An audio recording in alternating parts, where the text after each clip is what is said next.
In this video, I'm going to show you exactly how to fix TCL Google TV remote power button not working. So if you're also having that exact same problem, well then this video is going to be perfect for you. So to be able to fix it, or how I fixed it myself, there is actually a couple of ways you can try. The first thing you need to do is to actually go into your remote right here and just turn it like to this side right here.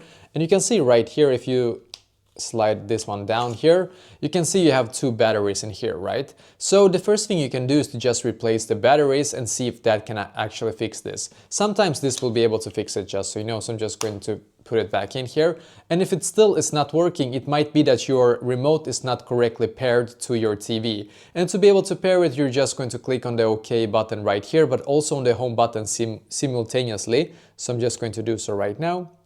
Click and hold. And you can see it's now pairing, and your TV and remote has now paired, and you can see it actually is now working for me. So yeah, basically try this and hopefully this will be able to fix it for you as well.